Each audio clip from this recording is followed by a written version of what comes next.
Hello बच्चों, कैसे हैं आप? क्या हालचाल आपके?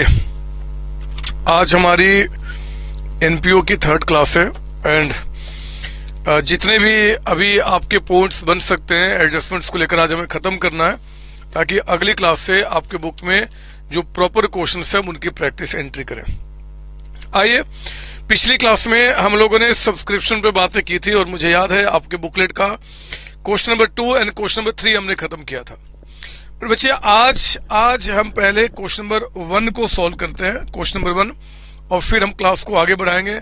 तो आइए जरा बुकलेट का क्वेश्चन नंबर 1 सॉल्यूशन आप मेरे साथ कर रहे हैं। क्वेश्चन नंबर 1 का सुनेंगे ध्यान से, नंबर 1 क्या बताता है, पढ़ेंगे मेरे साथ। Question number 1, during the year ending on 31 March 2023, मिल गया आपको बुकलेट का क्वेश्चन नंबर 1।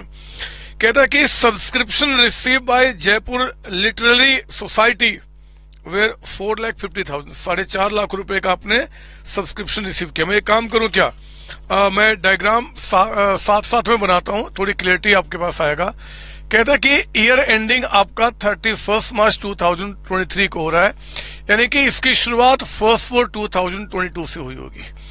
कहता है मेरे बच्चे ड्यूरिंग द ईयर, यानी कि इस साल में ड्यूरिंग द करंट ईयर हमने जो सब्सक्रिप्शन रिसीव किया है, subscription received during the year, received वो कहता है कितना जी, आपका 4,50,000 लिखो ना यहाँ पे, 4,50,000 का हमने सब्सक्रिप्शन रिसीव किया है। These subscription include ₹20,000 received for the year ending on 31 March 2022। मेरे बच्चे कहता है कि इसमें हम लोगों ने रिसीव किया है, received for the year ended on 31 March 2022, मतलब पिछले साल का है ना, जो इस यहाँ पे एंड हो रहा है, यानी कि लास्ट ईयर का हम लोगों ने इस बार रिसीव किया है मेरे बच्चे। और वो कितना रिसीव किया है जी, 20,000 रुपीज, यानी कि इसमें से 20,000 का अमाउंट आपका पिछले साल का मिला हुआ है।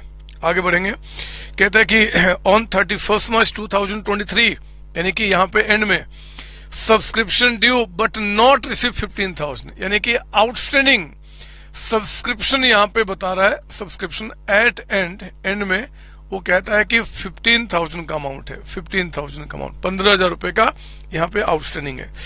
कहता है कि advance subscription received for the year ending on 31 March 2023, advance subscription receive for the year ending on, यानी कि जो साल यहां पे खत्म हो रहा है, इस साल का हमने एडवांस रिसीव किया है, इस साल में एडवांस रिसीव किया है। दोबारा पढ़िए, advance subscription receive for the year ending on 31 March 2023, इस साल में, but pertaining to the year 2024, यानी कि नेक्स्ट ईयर का, यानी कि इसमें से मेरे बच्चे, इसमें से आपने जो एडवांस रिसीव किया, एडवांस सब्सक्रिप्शन आपने जो रिसीव किया है फॉर नेक्स्ट ईयर आपका वो अमाउंट कितना बता रहा है जी, यहाँ पे आपका वो अमाउंट बता रहा है 26,000, इसमें 26,000 का अमाउंट आपका नेक्स्ट ईयर के लिए। ठीक है, आगे पढ़ना, subscription received in advance for the year ending on 31 March 2022। मेरे बच्चे अगर किसी के बुक में 23 लिखा है तो उसको सही कर लो, अगर 22 तो ठीक है, मिस्टेक है, मैंने सुधार दिया। Subscription received in advance for the year ending on 31 March 2022 includes 18,000 pertaining to year 22-23। मेरे बच्चे subscription received advance for the year ending on 31 March 2022, मतलब कि पिछले साल हमने एक एडवांस रिसीव किया था pertaining to 22-23 करंट ईयर का, तो पिछले साल एडवांस रिसीव किया था करंट ईयर के लिए, यानी कि ये एडवांस सब्सक्रिप्शन का ओपनिंग बैलेंस हो गया, है ना। ये आपका ओपनिंग बैलेंस जो पिछले साल हमने रिसीव किया था फॉर द करंट ईयर, वो कितना अमाउंट बता रहा है आपको, 18,000 रुपीज, 18,000, कुछ नहीं, जो इन्फॉर्मेशन है उसको मैं लिखे जा रहा हूं और कुछ नहीं। कहता है कि what should be credited to income expenditure account for their ending on 31st March 2023 as income from subscription. Show the subscription account in the books of society. यहाँ पे इस क्वेश्चन में मैं आपको सब्सक्रिप्शन अकाउंट भी बनाना बताऊंगा. It's very simple, once you know the concept. पहले मैं इन्फॉर्मेशन सारी बातें देख लूं. यहाँ पे आपको एडवांस बता रहा है और यहाँ पे आपको आउटस्टैंडिंग. अब देखो ना, ये कहता है कि 450 में हमने रिसीव किया है for the year ending on 34, पिछले साल का, यानी कि पिछले साल का 20,000 रिसीव किया. इसका मतलब मेरे बच्चे यहाँ पे ओपनिंग में आउटस्टैंडिंग सब्सक्रिप्शन रहा होगा जो इस बार रिसीव हुआ. सब्सक्रिप्शन आपका ओपनिंग बैलेंस यानी कि यहाँ पे आपका रहा होगा कितना जी, 20,000, है ना. हमने पिछली क्लास में किया हुआ है तो समझाने का मतलब नहीं बनता है. जो यहाँ पे आउटस्टैंडिंग था वही क्या हुआ, रिसीव हो गया. अगर कुछ ना बताए कि हमने कितना रिसीव किया तो हम क्या मानेंगे, जितना रिसीव किया वो सारा का सारा यहाँ पे आउटस्टैंडिंग था. और मेरे बच्चे हमने जो रिसीव किया है उसमें एडवांस हमने रिसीव किया फॉर द नेक्स्ट ईयर, यानी कि अगले साल के लिए. इसका मतलब कि एडवांस सब्सक्रिप्शन का ये हमारा क्या हो गया जी, क्लोजिंग बैलेंस. ये क्लोजिंग बैलेंस आपका, ठीक है ना. तो कितना आपका 26,000. याद है ना पिछली क्लास में हमने क्या किया था, इतना बताने के बजाय एज ऑन आपका ओपनिंग क्लोजिंग कितना एडवांस है कितना आउटस्टैंडिंग वो बताता था. यहाँ पे हमने इस तरीके से कर लिया. आओ जरा अब मेरे साथ यहाँ पे सॉल्यूशन में स्टार्ट कीजिए. मैं पहले बिना सब्सक्रिप्शन अकाउंट बनाए आपको बताता हूं, बिना सब्सक्रिप्शन अकाउंट बनाए बताता हूं कि कितना इनकम करंट ईयर का होगा. उसके बाद अगर सब्सक्रिप्शन अकाउंट एग्जाम में आ जाए तो कैसे बनाएंगे वो भी मैं बता दूंगा. देखो ना, हमने क्या बोलना है जी, सब्सक्रिप्शन फॉर द ईयर. जो फॉर द ईयर होता है बच्चे, यानी कि करंट ईयर का, फॉर द ईयर जो आपका होता है, यानी कि इनकम जो करंट ईयर का होता है उसके साथ 3 पॉसिबिलिटी. क्या क्या, या तो received in last year, previous year. कब, for the current year. Current year का पैसा अगर पिछले साल कुछ रिसीव हुआ तो वो ले लीजिए. या फिर subscription received during the year. कब का, for the current year. Current year का जो पैसा करंट ईयर में आया या करंट ईयर का जो लास्ट में आया, या फिर जो आउटस्टैंडिंग होगा एट द एंड, बट कब का, for the current year. Current year का अमाउंट होना चाहिए, चाहे पिछले साल आया हो, चाहे करंट ईयर में, चाहे अगले साल. देखो ना, जो स्टार्टिंग में मेरे बच्चे आपका एडवांस और आउटस्टैंडिंग है, जरा बताओ कि आपका received in last year for the current year, पिछले साल जो रिसीव किया था करंट ईयर का वो कितना है आपका, 18,000, है ना. यही ना बच्चे, जो एडवांस पिछली बार आया था बट हम सर्विसेज कब देंगे, करंट ईयर में. तो एक तो आपका ये 18,000 का अमाउंट हो गया, प्लस जो रिसीव किया करंट ईयर में, बट करंट ईयर के लिए हमने टोटल 4,50,000 का अमाउंट रिसीव किया है, लेकिन सारा करंट ईयर का नहीं है मेरे बच्चे. इसमें से देखो 20,000 जो है ना, 20,000 ये हमने रिसीव किया है क्या जी, आपका पिछले साल का. तो 450 में 20,000 हटा दो जो पिछले साल का है. इसमें से हमने 26 रिसीव किया नेक्स्ट ईयर का, उसको भी हटा दीजिए. तो जितना पैसा हमने रिसीव किया यानी कि 450, उसमें 20 पिछले बार का, 26 अगले बार का, तो बाकी क्या हो गया, करंट ईयर का. किया तो था हमने पिछली क्लास में, आपको रटना नहीं है, आपको बातें समझनी है. यानी कि 4,04,000 का अमाउंट हो गया, 4,04,000. और आउटस्टैंडिंग एट द एंड, लेकिन फॉर द करंट ईयर तो 15,000. इसमें पिछले साल का कुछ है नहीं, क्योंकि जितना पिछले साल का था वो सारा रिसीव हो गया है. तो आपका क्या करेंगे, 15,000 का अमाउंट हम ये ले लेंगे. अब इस तीनों को ऐड कर दो, जरा बताओ तीनों को ऐड करके आपका अमाउंट कितना बनता है. यहाँ पे तीनों को ऐड करके तो 4,04,000 प्लस 15,000 प्लस आपका 18,000, ये टोटल आ गया 4,37,000. 4,37,000 है ना. ये आपका इनकम हो गया बच्चे फॉर द करंट ईयर. तो एग्जाम में अगर कह दे कि आपको अकाउंट नहीं बनाना है, आपको बस बता दो कितना इनकम है, फटाफट ये काम करूंगा और काम आपका पूरा हो जाएगा. लेकिन मेरे बच्चे मैं इसी क्वेश्चन में आपको बता देता हूं बनाना सब्सक्रिप्शन अकाउंट ये कैसे बनेगा. आप जानते हैं कि सब्सक्रिप्शन आपका एक इनकम होता है, और इस इनकम के अकाउंट को कैसे बनाते हैं आपने बचपन में भी पढ़ा है, 11वीं 12वीं क्लास में आपने final account of sole proprietor अगर आपने पढ़ा है तो वहां भी पढ़ा है मुझसे आपका. अब मैं आपको यहाँ पे दिखाता हूं कि कैसे आपका बनेगा. सुनिए ध्यान से कैसे बनाते हैं. ये देखो आपका ओपनिंग बैलेंस ऑफ आउटस्टैंडिंग, मुझे बताइए, अगर सब्सक्रिप्शन आपने रिसीव करना है, आउटस्टैंडिंग है, एक्रूड है स्टार्टिंग में, तो आप बताओ इस दिन पे वो आपका एसेट्स है कि लायबिलिटी है? एसेट्स है। इनकम हमें रिसीव करना एसेट्स, और एसेट्स मेरे बच्चे जब भी इनकम अकाउंट बनाओगे ना, तो टू आउटस्टैंडिंग या एक्रूड जो भी लिखा रहेगा सब्सक्रिप्शन आपको लिखना होगा डेबिट में। टू बैलेंस बीडी मत कर देना, है ना, 20,000। ये तरीका होता है आपका इनकम एक्सपेंस बनाने का। इनकम अकाउंट बना रहे ना, इनकम का भी टू बैलेंस बीडी सीडी नहीं होता। अगर हम 1 साल की अकाउंटिंग करते हैं, 1 साल का, ये 1 साल की अकाउंटिंग, तो आपका इसका बीडी सीडी नहीं होता, क्योंकि पिछले साल का सब्सक्रिप्शन पिछले साल के इनकम एक्सपेंडिचर में ट्रांसफर हो गया होगा। इस साल का जो होगा वो इस साल के एंड में ट्रांसफर हो जाएगा। तो वी नेवर हैव डेबिट और क्रेडिट बैलेंस, मतलब बीडी सीडी यहां पर नहीं होता।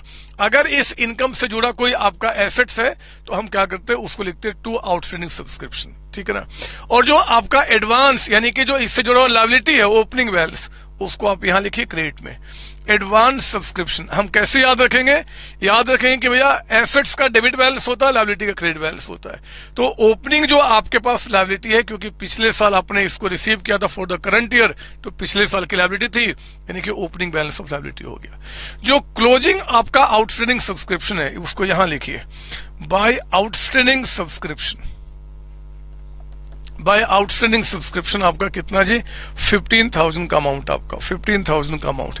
और जो एडवांस का क्लोजिंग है मेरे बच्चे, इसके अगेंस्ट यहां लिखिए टू एडवांस सब्सक्रिप्शन। याद रखना, अगर कोई भी बच्चा एग्जाम में इसको बीडी सीडी लिख दिया तो 0 हो जाएंगे मार्क्स।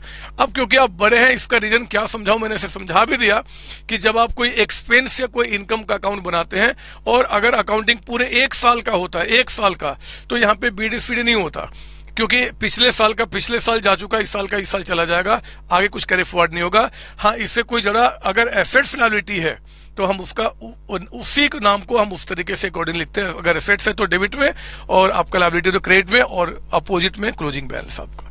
नाउ कम, अब हमने सब्सक्रिप्शन के नाम पे कैश कितना रिसीव किया, टोटल, ये सारी एंट्री टोटल से होती है।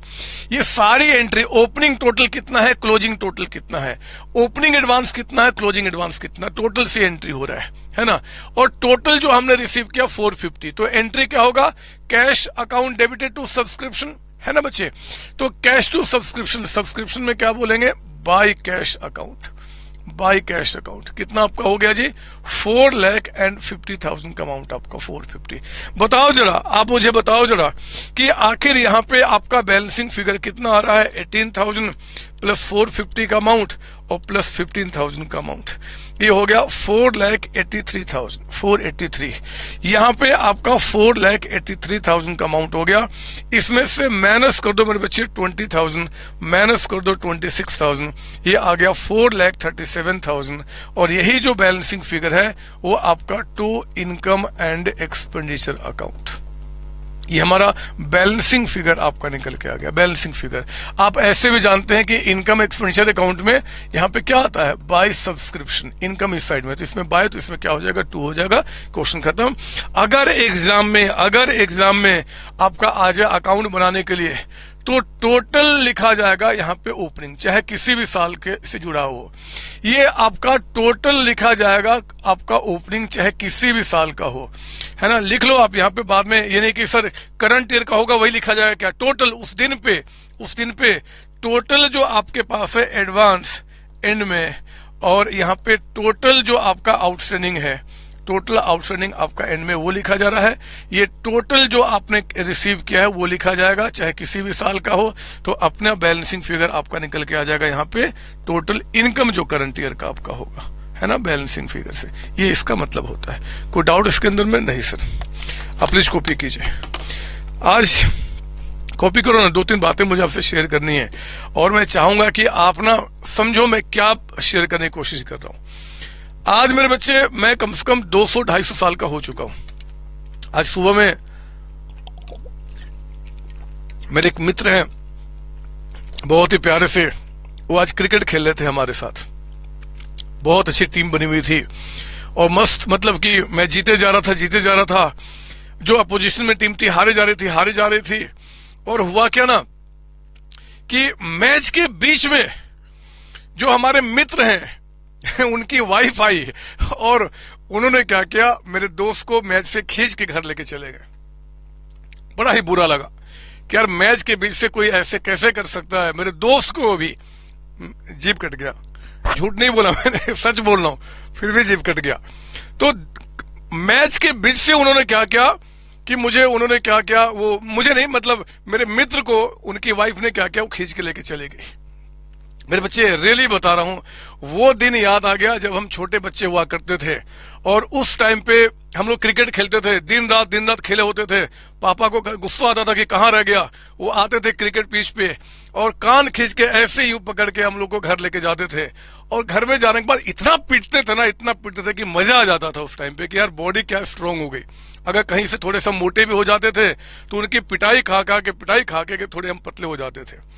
तो आज जो हमारे दोस्त हैं, नाम नहीं बताऊंगा मैं, नाम नहीं बताऊंगा, उनको भी आज वही हुआ, पता नहीं घर में जाने के बाद क्या हुआ होगा। एनीवे, चलो दिमाग को आपने इसको लिख लिया होगा, मुझे विश्वास है।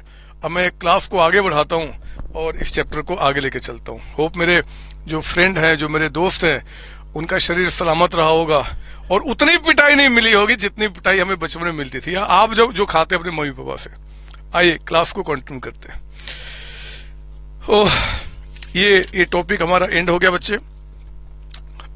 ये सब्सक्रिप्शन की बातें हमने खत्म कर ली, सब्सक्रिप्शन की बातें खत्म कर ली। आइए हम अगले टॉपिक पे एंट्री करते हैं और अगला टॉपिक जो हमारा होगा वो है प्रिंटिंग स्टेशनरी को लेकर। लिखो ना, नया पेज लो आप अब दुनिया, मतलब कि उल्ट जो मैंने समझाया सुनाया उससे बाहर निकलिए और आप लिखेंगे यहाँ पे एडजस्टमेंट्स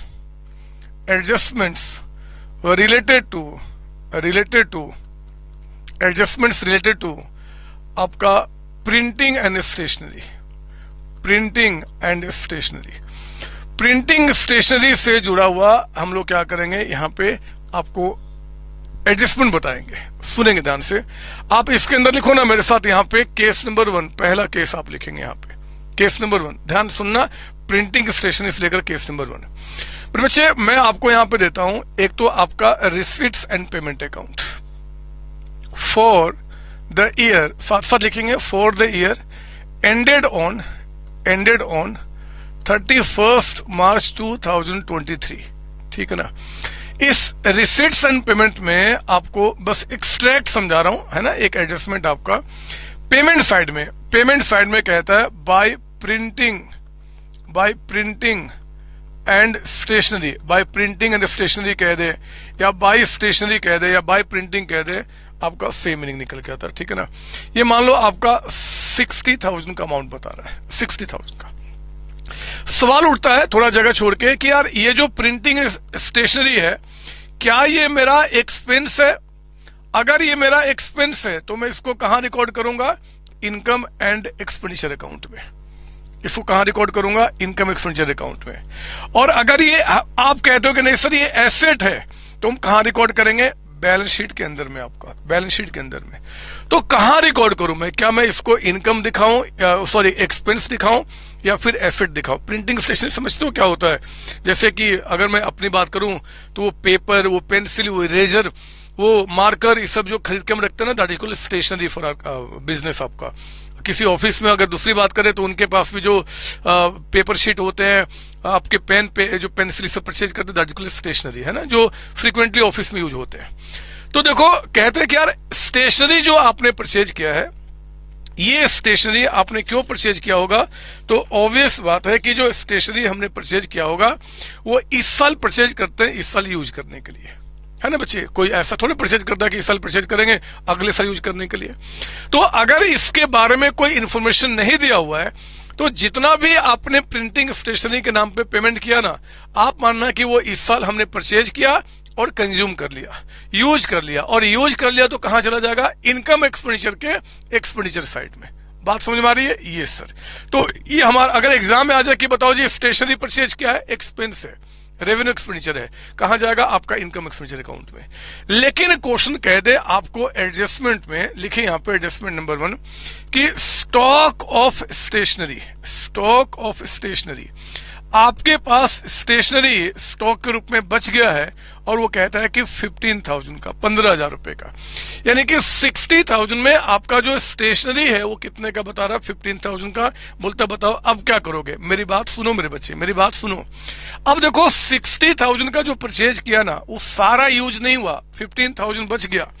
तो यहां पे जब आप स्टेशनरी कंज्यूम्ड आप लिखोगे कि हमने कितना कंज्यूम किया है, तो आप कहना कि भैया 60,000 में से 15,000 तो बच गया, तो कंज्यूम कितना हो गया, 45,000 और जो बच गया वो अब अगले साल यूज किया जाएगा। तो जो स्टॉक ऑफ स्टेशनरी आपके पास बच गया, स्टेशनरी आपके पास बच गया, दैट बिकम योर एसेट, और एसेट को क्या करेंगे, यहां पर रिकॉर्ड करेंगे बैलेंस शीट के अंदर में। तो इनकम एक्सपेंडिचर अकाउंट में स्टेशनरी कंज्यूम्ड और आपका बैलेंस शीट में क्या करेंगे, उसको एसेट्स के रूप में दिखाएंगे। ये इसका एक सिंपल सा ट्रीटमेंट होता है। कोई डाउट इसके अंदर में? नहीं सर, प्लीज कॉपी करेंगे, प्लीज कॉपी कीजिए। रिसीट्स एंड पेमेंट अकाउंट में स्टॉक ऑफ स्टेशनरी, और ये इस तरीके का, ये केस नंबर 1 था। अब मैं इसको थोड़ा सा और इंप्रूव करूंगा और केस नंबर 2 लेकर आऊंगा। इस बार मेरे बच्चे मैं दिखाऊंगा कि जो रिसीट्स एंड पेमेंट अकाउंट है ना आपका 4/22/23, शॉर्ट में लिख दे रहा हूं, यानी कि 22-23 का आपका जो रिसीट्स एंड पेमेंट अकाउंट है, इसमें कह रहा है कि बाय स्टेशनरी, है ना, हमने जो स्टेशनरी के नाम पे पेमेंट किया है वो कहता है कि आपका 80,000 का अमाउंट है, 80,000 रुपए का। तो रिसीट्स एंड पेमेंट अकाउंट में स्टेशनरी हमारे पास एंड में कितने का दिख रहा है, 80,000 का। यहां पे अब आपको मैं बताऊं, कहता है कि एज ऑन एडजस्टमेंट है आपका, adjustment number 1, as on 31 March 2022 and 31 March 2023, ठीक है ना। कहता है कि स्टॉक ऑफ स्टेशनरी, हमारे पास जो स्टेशनरी का स्टॉक है वो कहता है कि पिछले साल के एंड में 16,000 का था। 31 मार्च 2022 का मतलब क्या हो गया, जो हम करंट ईयर की बात कर रहे हैं उसका ओपनिंग बैलेंस, और इस साल के एंड में कहता है मेरे बच्चे कि 25,000 का आपका स्टॉक बचा हुआ है। सॉल्यूशन में आपको बताना है कि आपके इनकम एंड एक्सपेंडिचर अकाउंट में, इनकम एंड एक्सपेंडिचर अकाउंट आपका जो बनेगा करंट ईयर का, for the year ended on 31 March 2023, ये जो इनकम एक्सपेंडिचर अकाउंट बनेगा आपका यहां पे, इसमें एक तो स्टेशनरी कंज्यूम्ड आपका कितना आएगा, एक तो आपको वो बताना है, और फिर जो आप बैलेंस शीट बना रहे हैं एज ऑन 31 मार्च 2022 को, यानी कि पिछले साल के एंड में, एक तो उस बैलेंस शीट का ट्रीटमेंट आपको बताना है, और एक balance sheet as on 31 March 2023, उस बैलेंस शीट का ये ट्रीटमेंट आपको बताना है, ठीक है ना। तो इनकम एंड एक्सपेंडिचर अकाउंट में आपका कितना स्टेशनरी कंज्यूम्ड हुआ वो बताना है, ओपनिंग बैलेंस शीट में क्या सिचुएशन था, क्लोजिंग क्या हुआ। सुनो ना मेरी बात। देखो पिछले साल के एंड में इतना स्टॉक था, तो पिछले साल के एंड में जो बैलेंस शीट आपने बनाया था उसमें स्टॉक ऑफ स्टेशनरी या सिंपली स्टेशनरी कुछ भी लिख सकते हैं आप, मीनिंग सेम है, वो हमने कितना लिख दिया, 16,000। और इस साल के एंड में जो बैलेंस शीट है स्टॉक ऑफ स्टेशनरी, इस साल के एंड में जो बैलेंस शीट होगा वो आपका कितना, 25,000 का। तो 16,000 आपके ओपनिंग बैलेंस शीट में, 25,000 आपका क्लोजिंग बैलेंस शीट में। और अगर हम बोले कि स्टेशनरी कंज्यूम, मैं हमेशा एक आदत डालता हूं, पहले बैलेंस शीट के आइटम्स को लिख लो, कंफ्यूजन कम रहेगा। अब आइए जरा कंज्यूम्ड कितना हुआ। आप कहना कि देखो जी जो पिछले साल के एंड में बच गया था वो इस बार यूज किया गया होगा। सर कहां बता रहा है, वो ऑब्वियस बात कि पिछले साल जो स्टॉक बच जाएगा उसको हम इस साल यूज करेंगे, उसके बाद इस साल का हम, तो कोई आपके घर में भी होता है यार। कल अगर मान लो पहले से कोई आपके घर में कोई सब्जी पड़ी हुई है, तो आपकी मम्मा जब सब्जी बनाती है तो जरा बताओ कि जो पहले से पड़ी है उसको पहले बनाएगी या फिर उसको रखेगी कि कल बनाऊंगी और आज फ्रेश सब्जी जो आया उसको लेकर बनाएगी। ऐसा कभी सुना है? तो कॉमन सेंस लगाओ ना कि जो पिछले साल आपका स्टॉक था उसको हमने इस बार यूज किया होगा, प्लस हमने जो स्टेशनरी इस बार परचेज किया उसको भी हमने जी यूज किया होगा। लेकिन आउट ऑफ 96,000 जो बच गया होगा वो कितना बच गया होगा, 25,000। 25। तो झगड़ा ही खत्म हो गया कि ओपनिंग वाला ये कौन, सिंपली बोलना है भैया ये और ये हमारे पास यूज करने के लिए थे, इसमें इतना बच गया, चाहे कोई भी रहा हो पहले या बाद का, उसको माइनस करो, बताओ हमने कितना यूज किया। तो 80,000 प्लस 16,000 माइनस आपका 25,000, ये आ गया आपका 71,000 का। तो प्लीज कॉपी करेंगे आप, हो गया काम, कोई दिक्कत हो रही है। और मैं सोच रहा हूं ना, आप पहले कॉपी कर लो, मैं इसी को थोड़ा सा और आगे बढ़ाऊंगा। जितने भी केसेज एग्जाम में बन सकते हैं टिपिकल से टिपिकल, उन सबको समझाने की कोशिश कर रहा हूं। और केस 3 में आने के पहले मेरे बच्चे, ये जो आपने किया ना, ये जो कंज्यूम निकाला, मैं इसको ना वर्किंग नोट्स में आप कहो तो मैं अकाउंट के थ्रू दिखा देता हूं। जो कंज्यूम्ड निकाला ना 71,000, अगर आपको बोलते हो कि सर ऐसे तो जो अनप्रोफेशनल बच्चे हैं उस तरीके से करते हैं, या एग्जाम में अगर क्वेश्चन 1 मार्क में आ गया तो ठीक है, अगर स्टेशनरी अकाउंट बनाने का मन कर जाए और फिर एग्जामिनर को दिखाने का मन करे कि 71,000 हुआ, तो आप एक काम करना, इस तरीके से आप अपना स्टेशनरी अकाउंट बना लेना। स्टेशनरी अकाउंट ये लीजिए आप, स्टेशनरी। जरा बताओ, स्टेशनरी का जो ओपनिंग बैलेंस बचा हुआ है, ये हमारा क्या है, एसेट है, बचा हुआ अमाउंट आपका है ना। तो स्टेशनरी का मेरे बच्चे टू बैलेंस बीटी, स्टेशनरी का जो स्टॉक बचा हुआ है ये ओपनिंग बैलेंस ऑफ स्टॉक है ना। तो ओपनिंग बैलेंस ऑफ स्टॉक को हमने क्या किया, डेबिट में लिखा हुआ। जो स्टॉक बचा हुआ हमारा एसेट है और एसेट का ओपनिंग बैलेंस डेबिट में जाता है। जितना स्टेशनरी हमने यहाँ पे क्या किया, परचेज किया, जरा बताओ परचेज करने से पेमेंट जो कि हमने परचेज किया उससे स्टेशनरी इंक्रीज करेगा कि डिक्रीज करेगा? क्योंकि जिनका ओपनिंग बैलेंस डेबिट में होता है, आप 11वीं क्लास से पढ़ते आ रहे हैं कि उनका इंक्रीज करना हम डेबिट करते हैं और डिक्रीज करना हम क्रेडिट करते हैं। तो स्टेशनरी का मेरे बच्चे हमने ओपनिंग बैलेंस लिख दिया।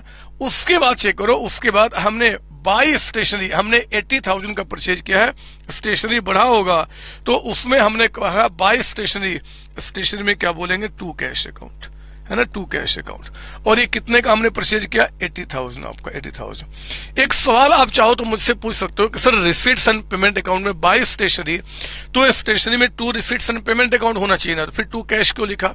इसका रीजन बताऊंगा, लेकिन जो भी कैश में लेन देन हुआ है अगर अकाउंट बनाएंगे तो कैश ही लिखना, कैश या बैंक है ना, रिसीट्स पेमेंट अकाउंट नहीं। उसका रीजन क्या है मैं थ्योरी के पार्ट में आपको बताऊंगा, आप चिंता नहीं कीजिए।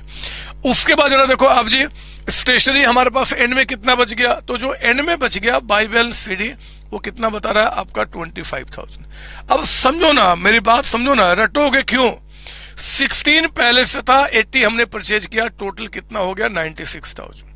आउट ऑफ 96,000 अगर 25,000 बच गया है तो जरा बताओ जो कम हुआ वो कितने से कम हो गया, 71,000 से। क्यों कम हुआ? क्योंकि हमने कंज्यूम कर लिया होगा, क्योंकि बेचने की बात तो नहीं कर रहा, और स्टेशनरी क्यों बेचेंगे यार, हम उसका बिजनेस थोड़ा ही कर रहे हैं, हमने तो ऑफिस के लिए यूज किया था। तो जो कंज्यूम्ड किया वो कहां चला जाएगा, by income and expenditure account में, और इसको लिखिए आप यहाँ पे बैलेंसिंग फिगर और काम खत्म हो गया। This is the way to solve the question आपका, है ना। अगर कोई आपसे जब क्लास से बाहर निकलो, कोई दोस्त आपका मिल जाए, मित्र कोई भी, और कहे कि जरा बताओ कि आखिर स्टेशनरी कंज्यूम्ड, क्या आप अकाउंट बना के निकाल सकते हो? बोलना यार कौन सी बड़ी बात है, हम सीओसी के बच्चे, हम संतोष सर के बच्चे हैं, ये छोटे छोटे सवाल ना पूछा करो। इस तरीके से आंसर निकल के आता है। प्लीज कॉपी करेंगे।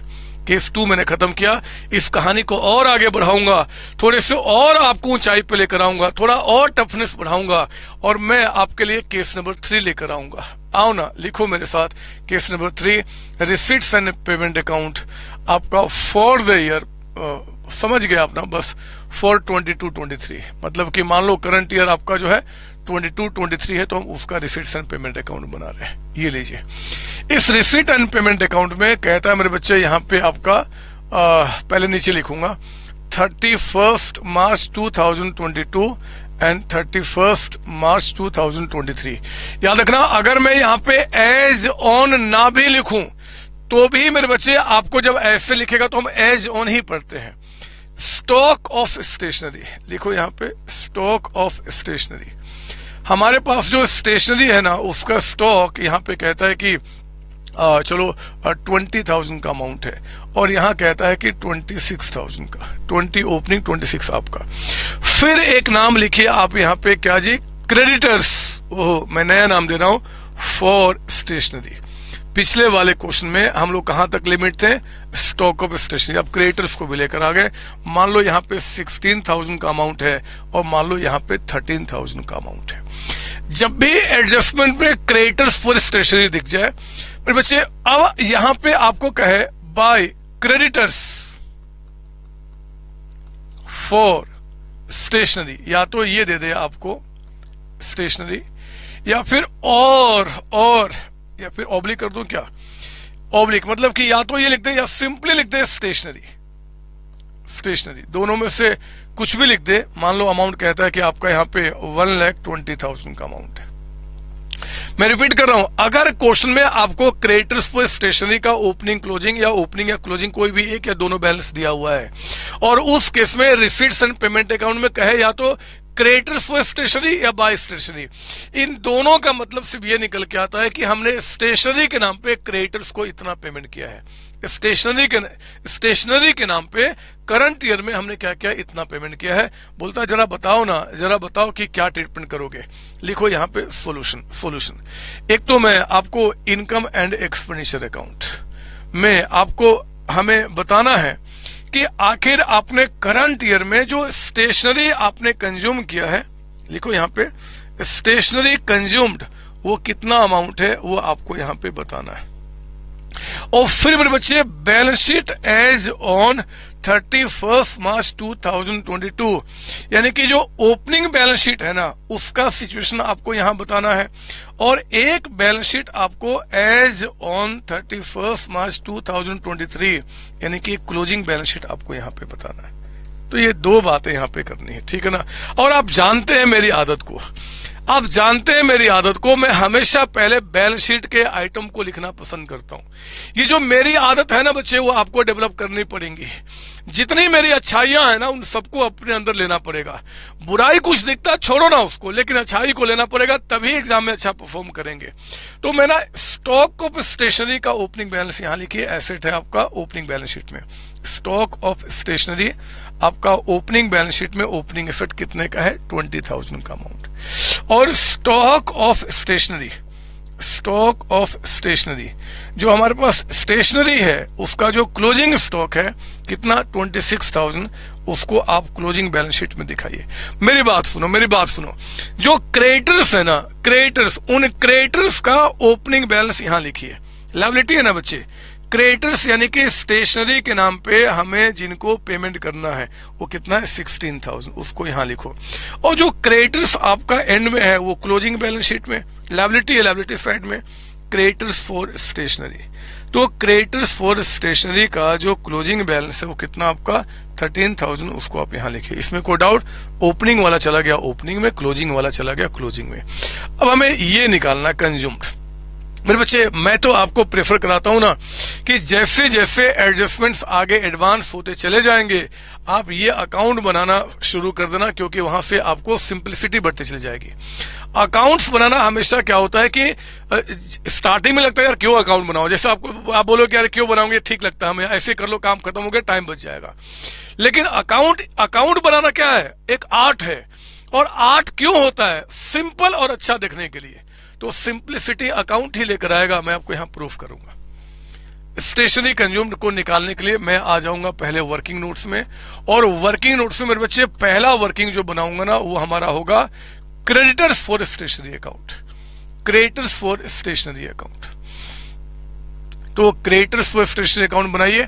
ये क्रेडिटर्स वो हैं जिनसे हम लोग स्टेशनरी परचेज करते हैं ऑन क्रेडिट, और फिर कितना हमने परचेज किया, क्योंकि दिस इज नॉट परचेज मेरे बच्चे, ये तो क्रेडिटर्स को जो हमने पेमेंट किया है करंट ईयर में वो बता रहा है।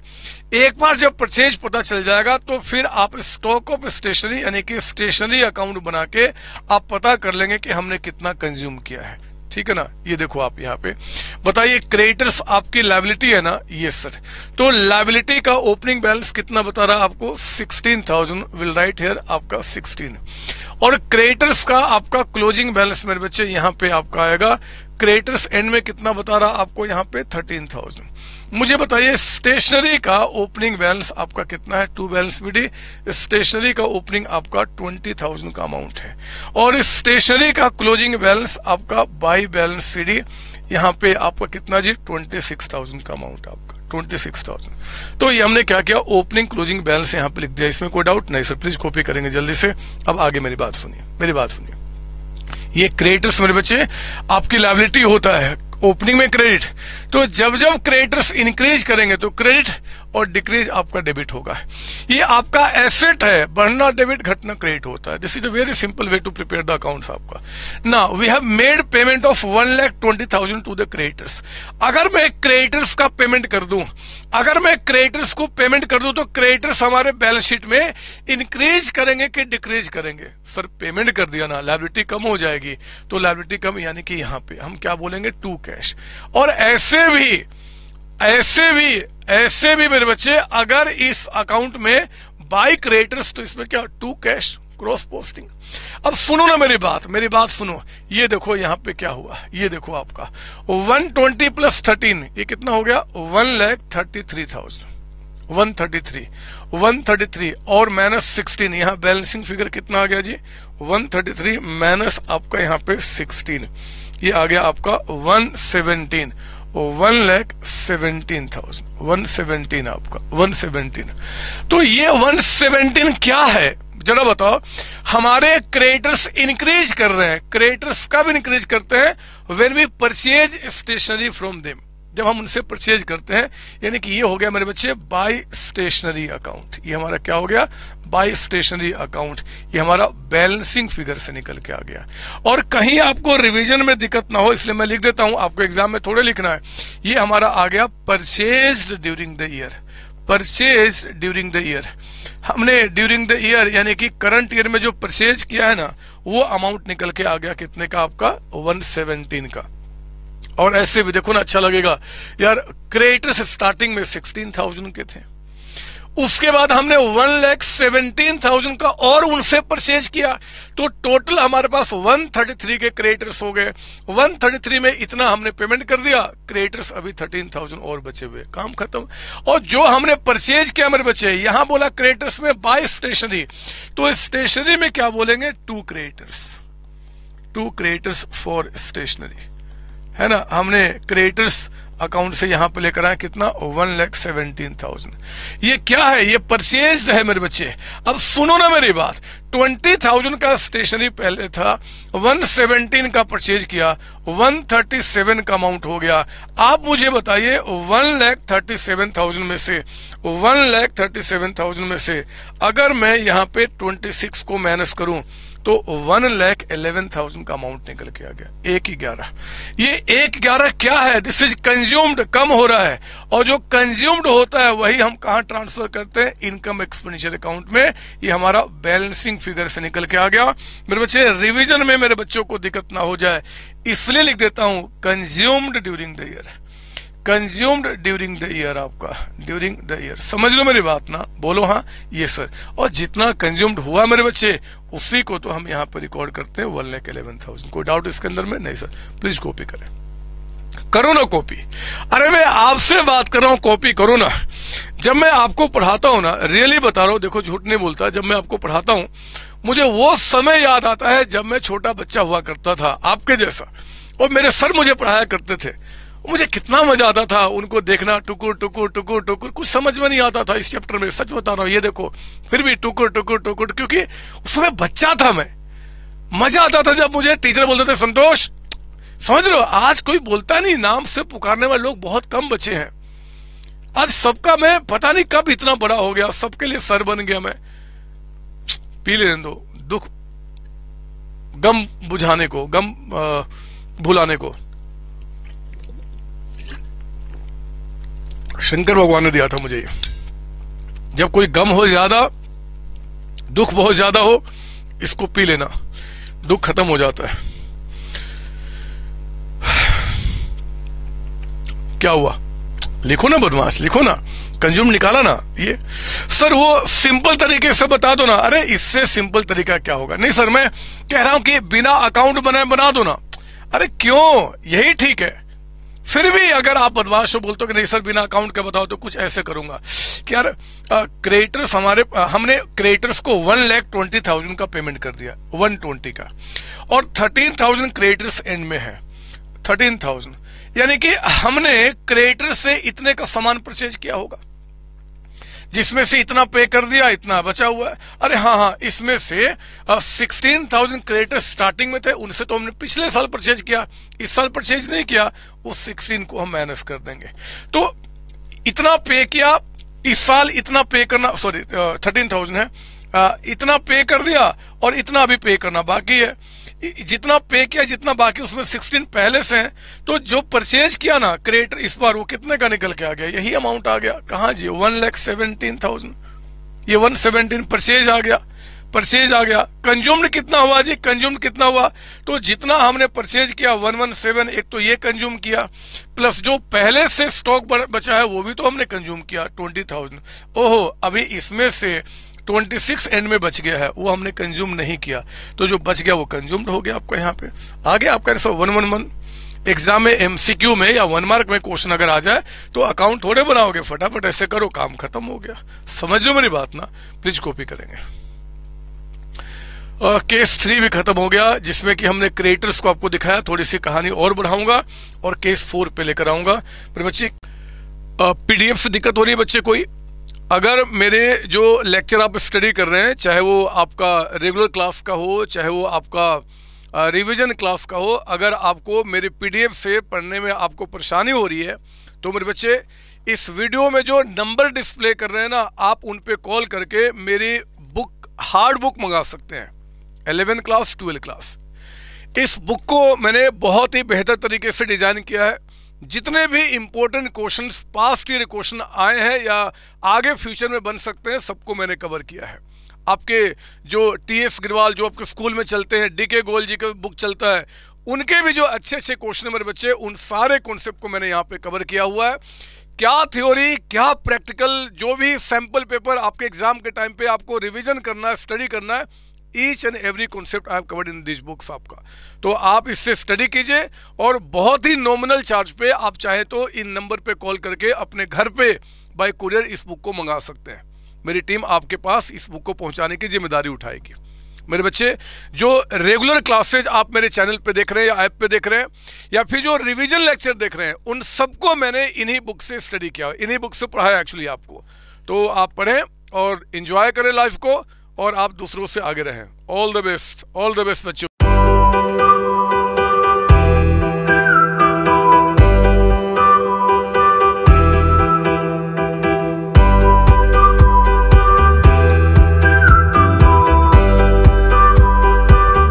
केस 4 पे आप आइए। केस 4 लिखो ना यहाँ पे, केस 4, केस 4 आपका।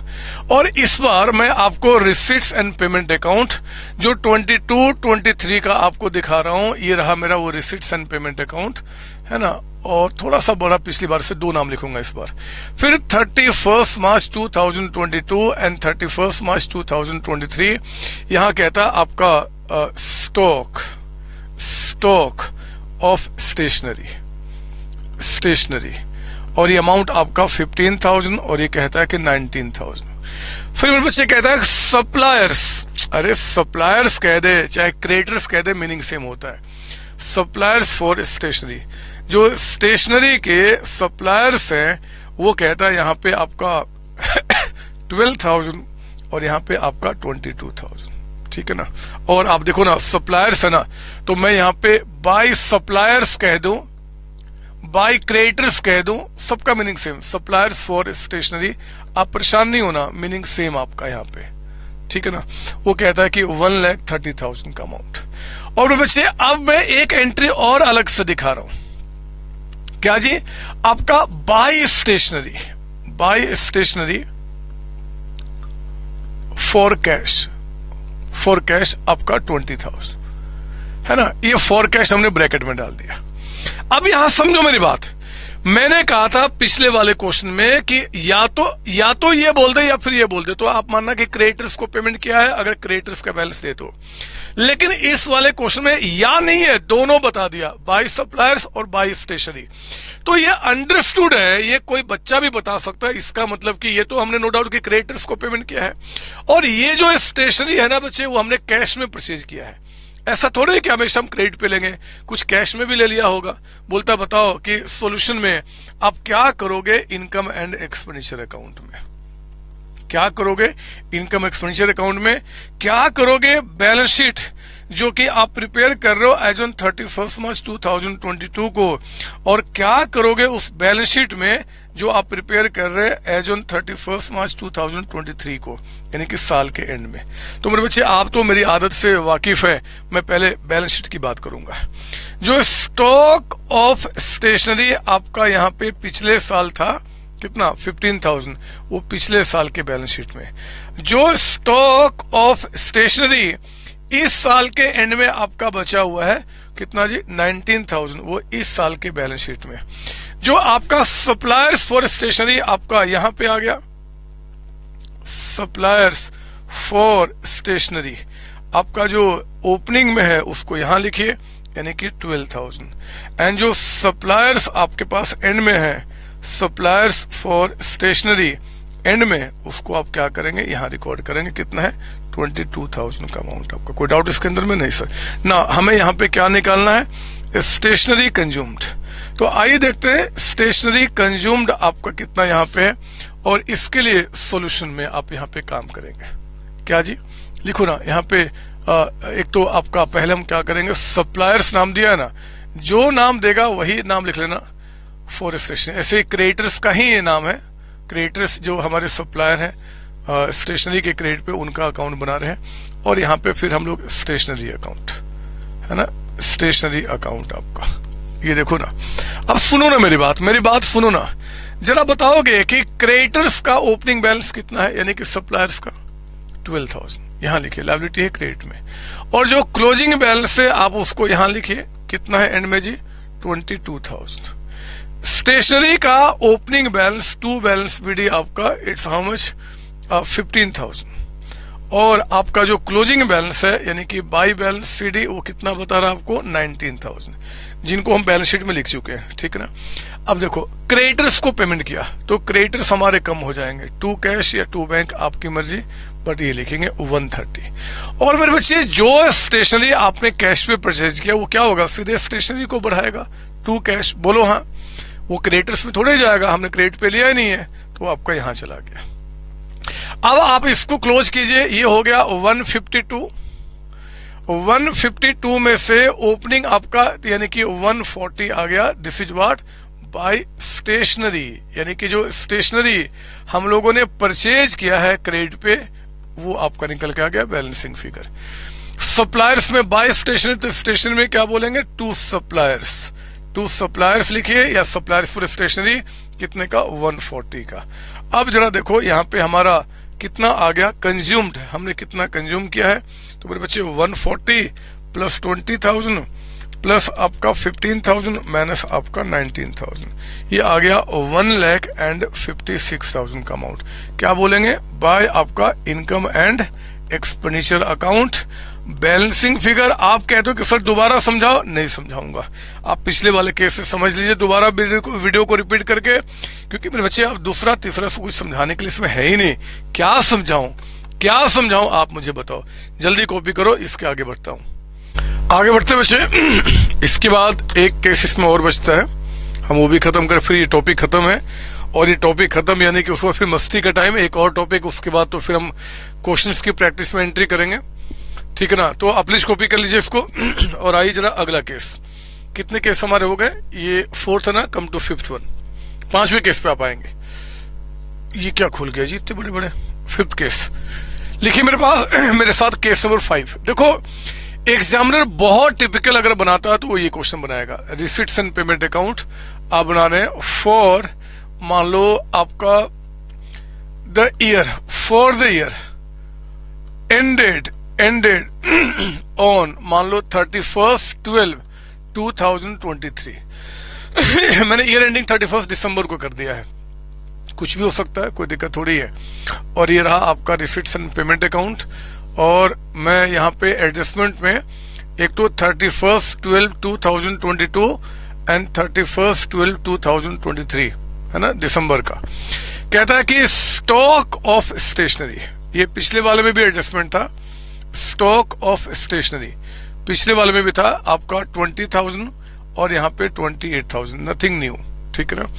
फिर कहता है आपको यहाँ पे क्रेडिटर्स फॉर स्टेशनरी, आपके जो क्रेडिटर्स हैं यहाँ पे फॉर स्टेशनरी वो कहता है 20 कितना ले लो 6, चलो, और यहाँ पे आपका 19,000, कुछ भी हो सकता है, आपको परेशान नहीं होना। और फिर मेरे बच्चे एक लाइन और मैं यहाँ पे ऐड करता हूं, advance for stationery, advance for stationery, एक नया पॉइंट यहाँ पे आ रहा है जो यहाँ कहता है कि 2,000 है और मान लो यहाँ पे कहता है कि 35, कुछ भी हो सकता है, अमाउंट में मत जाना। इसके बाद यहाँ पे कहता है मेरे बच्चे बाय स्टेशनरी, बाय स्टेशनरी कह दे या by creditors for stationery, by supplier, सबका मीनिंग सेम क्योंकि क्रेडिटर्स यहाँ पे दिया हुआ है। तो बाय क्रेडिटर्स फॉर स्टेशनरी, हमने स्टेशनरी के क्रेडिटर्स को कहता है कि 2,80,000 का हमने पेमेंट किया है, 280 का, ठीक है। आपको सॉल्यूशन में ये बताना है कि एक तो आपके इनकम एंड एक्सपेंडिचर अकाउंट में जो आपका करंट ईयर का बनेगा उसमें क्या पोस्टिंग होगी, और वो पोस्टिंग क्या था बच्चे, स्टेशनरी कंज्यूम्ड। एक तो आपको ये बताना है कि हमारा जो स्टेशनरी कंज्यूम्ड है वो कितना निकल के आएगा। फिर जो आप बैलेंस शीट यहाँ पे बनाएंगे, बैलेंस शीट आप जो बनाएंगे कौन सा, ओपनिंग वाला, यानी कि एज ऑन 31/12/2022, इस बैलेंस शीट में आपके जो पोस्टिंग होंगे आपको एक वो बताने हैं, और एक मेरे बच्चे में यहीं पे एक बैलेंस शीट आपका एज ऑन 31/12/2023, यानी कि जो क्लोजिंग बैलेंस शीट है उसमें जो पोस्टिंग होगा आपको एक वो बताना है, ठीक है ना। 3 बातें यहाँ पे है। तो आइए जरा मैं आपको बताऊं कि पहले तो स्टॉक ऑफ स्टेशनरी यहां लिखिए आप, स्टॉक ऑफ स्टेशनरी, हमारे पास जो स्टेशनरी है उसका ओपनिंग स्टॉक कितना है, 20,000, एंड जो स्टॉक ऑफ स्टेशनरी आपके पास एंड में है एंड में वो आपको कितना बता रहा है, 28,000, उसको आप यहां लिखिए। फिर क्रेडिटर्स की पोस्टिंग एज इट इज जैसे हम पहले करते थे, क्रेडिटर्स फॉर स्टेशनरी, हमने स्टेशनरी का पेमेंट जो क्रेडिटर्स को किया हुआ है वो 26,000 है स्टार्टिंग में, एंड आपके पास जो क्रेडिटर्स हैं फॉर स्टेशनरी वो कितना आपका है एंड में जी, 19,000। ये हमारे पास हो गया, कोई डाउट इसमें नहीं सर। अब ध्यान देना, एडवांस फॉर स्टेशनरी की बात कर लेता हूं। एडवांस फॉर स्टेशनरी, सुनिए मेरी बात मेरे बच्चे, जो स्टेशनरी के नाम पे आपने एडवांस दिया है ना स्टार्टिंग में, ये क्या होता है, जैसे मान लो हमें कोई स्टेशनरी चाहिए, स्टेशनरी, तो स्टेशनरी को परचेज करने के लिए हमें क्या करना है जी, हमने बोला कि यार एक काम करते हैं, ये जो स्टेशनरी परचेज करना है इसके लिए ना, मतलब जो मेरा सप्लायर है वो कहता है कि पहले हमें कुछ एडवांस दे दो, मतलब वो एक्चुअली ना इन स्टेशनरी को सप्लाई करता है, वो कहता है कि अगर आपको ये भी चाहिए तो आप हमें पहले से कुछ एडवांस दे दो। तो अगर हमने एडवांस दे के रखा हुआ है, दैट इज आवर एसेट, हमारा एसेट होता है, तो जो एडवांसेज है ना बच्चे वो मैं ओपनिंग वाला, ओपनिंग बैलेंस शीट में एडवांस फॉर स्टेशनरी, समझ लो मेरी बात ना। हम लोग ऐसे तो स्टेशनरी को परचेज करते हैं क्रेडिट पे, फिर बाद में पेमेंट करते हैं, बट कुछ ऐसा स्टेशनरी है जिसके लिए हमारे सप्लायर ने कहा कि अगर ये चाहिए तो आपको एडवांस पेमेंट करना होगा, हमें डर है कि कहीं बाद में ना लो, तो वो ओपनिंग एडवांस यहाँ पे, और जो एडवांस आपने पे किया है एंड में, एडवांस फॉर स्टेशनरी एंड में, वो आपका क्या होगा जी, वो कितना 35 आपका यहां चला गया, ठीक है ना। तो बैलेंस शीट 3500 है, ये बैलेंस शीट की बातें हमने कर ली। अब आई जरा हमें निकालना कि स्टेशनरी कंज्यूम क्या होगा, और इसके लिए मेरे बच्चे आप यहां पे बनाएंगे एक तो अकाउंट जिसका नाम है क्रेडिटर्स फॉर स्टेशनरी अकाउंट, है ना। एक आप बनाइए मेरे साथ यहाँ पे क्रेडिटर्स फॉर स्टेशनरी अकाउंट। बहुत ध्यान से देखना, अगर क्वेश्चन के अंदर में एडवांस की बातें कर देना तो देखो एक स्लाइड सा चेंज होगा, वो क्या मैं बताऊं। मुझे बताइए क्रेडिटर्स का पहले आपका ओपनिंग बैलेंस कितना है, यानी कि साल के स्टार्टिंग में क्रेडिटर्स कितने के हैं, 26,000। आप मुझे बताइए कि साल के एंड में, यानी कि to balance CD sorry closing आपके क्रेडिटर्स कितने के हैं, 19,000, है ना। तो ओपनिंग यहां, क्लोजिंग आपका यहां पे हो गया। इसके बाद मेरे बच्चे एडवांसेज जो है ना, पता है ये एडवांस हम किसको देते हैं? जिससे हम स्टेशनरी को परचेज करते हैं, उन्हीं को दिए होंगे। और वो कौन है? हमारे क्रिएटर्स है ना। क्रिएटर्स ही तो है बच्चे, जिनसे हम क्या कर रहे हैं? परचेज कर रहे हैं। तो याद रखना कि साल के स्टार्टिंग में अगर 26,000 के क्रिएटर्स हैं और उनको हमने 2,000 का एडवांस भी दिया, मतलब कि कुछ सामान के अगेंस्ट हमें उनको कितना पे करना है स्टार्टिंग में? 26,000। लेकिन कुछ हमने ऐसा भी ऑर्डर किया हुआ है कि भैया इसके अगेंस्ट चलो हमने आपको 2,000 रुपये एडवांस दे दिया है, एडवांस आपका है ना। ये ओपनिंग बैलेंस दिख रहा है। एक बात बताओ, आपसे पूछता हूं, अगर साल के स्टार्टिंग में जिनसे मैंने 26,000 का कर्ज लिया है एंड 2,000 उनको हमने एडवांस भी दिया है, अगर साल के स्टार्टिंग में ही मैं इनसे झगड़ा कर लेता हूं, बोलता हूं कि भैया हमें आपसे आगे का सौदा नहीं करना, बताओ आपका कितना पेमेंट करना है, मैं उतना पेमेंट करूंगा, बाकी काम खत्म करो, तो मुझे कितना पेमेंट करना होगा? बोलो बोलो, आपसे पूछता हूं कि 26,000 का क्रिएटर्स है, मतलब 26 उनको देना है एंड 2,000 हमने उनको ऑलरेडी एडवांस भी दिया हुआ है। तो आज अगर झगड़ा हो जाए तो हमें उनको नेट कितना पे करना पड़ेगा? 24,000। यानी कि एक तरीके से क्रिएटर्स के जो ओपनिंग बैलेंस वो 24,000 है, नेट अमाउंट। पता है, यही काम आपको यहां पर भी कर देना है। ज्यादा मत सोचो, यही काम करना। मतलब कि जो एडवांस का ओपनिंग बैलेंस है ना, वो यहां पे आप कह देना टू एडवांस फॉर स्टेशनरी। बीडीसीडी मत लिखना, क्योंकि क्रिएटर्स अकाउंट है। तो क्रिएटर्स अकाउंट में बीडीसीडी तो जो उसका बैलेंस वही रहेगा। जितना ओपनिंग के अगेंस्ट एडवांस है उसको ओपनिंग में लिख दो, जो क्लोजिंग के अगेंस्ट एडवांस है वो क्लोजिंग में लिख दो आप, बाय एडवांस फॉर स्टेशनरी। समझ लो मेरी बात ना। ओपनिंग के अगेंस्ट जो एडवांस होगा ओपनिंग में, क्लोजिंग के अगेंस्ट क्लोजिंग। कितना आपका है? 3,500 रुपीज का अमाउंट आपका। तो हमने सिंपली क्रिएटर्स अकाउंट जैसे बनाते थे, बिल्कुल वही अकाउंट। ये देखो, ओपनिंग बैलेंस, क्लोजिंग बैलेंस। सिर्फ एक ही बात ध्यान रखना है कि अगर ओपनिंग में कुछ एडवांस होगा तो एडवांस का हम अलग से अकाउंट नहीं बनाएंगे, इन्हीं को हमने एडवांस दिया होगा तो इसके अगेंस्ट जो भी एडवांस होगा उसको यहाँ पे, एंड क्लोजिंग में जो एडवांस होगा इसके अगेंस्ट हम यहाँ पे लिख देंगे। कोई डाउट इसके अंदर में? नहीं सर।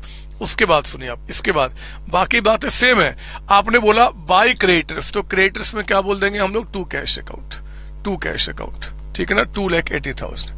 अब आप मुझे बताइए, इसको क्लोज करके आपका स्टेशनरी परचेज कितना आ गया?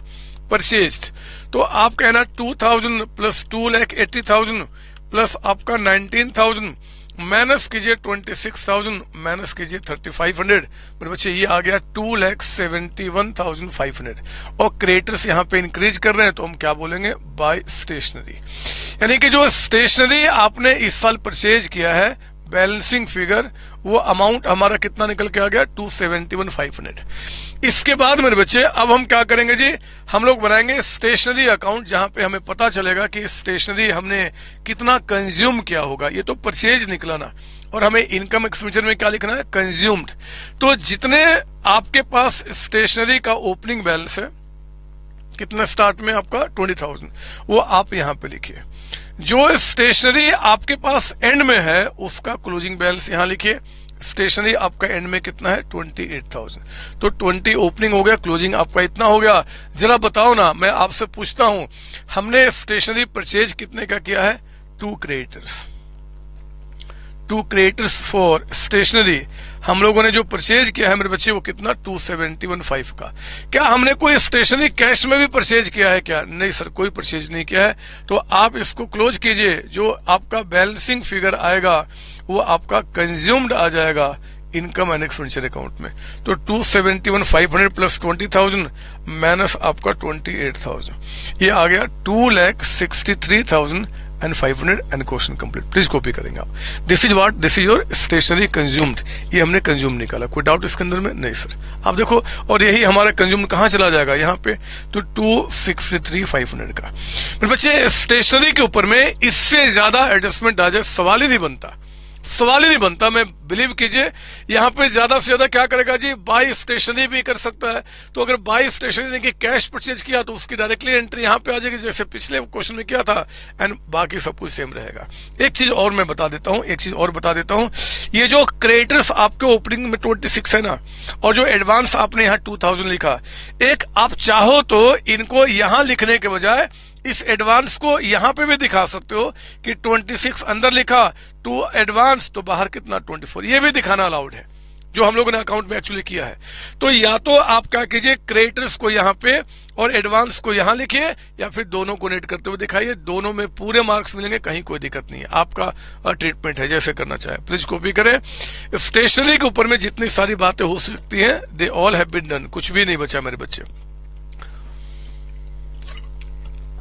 इसके बाद अब हमें एक ही चीज बचा हुआ है, वो क्या, तो आपका एक्सपेंसेज।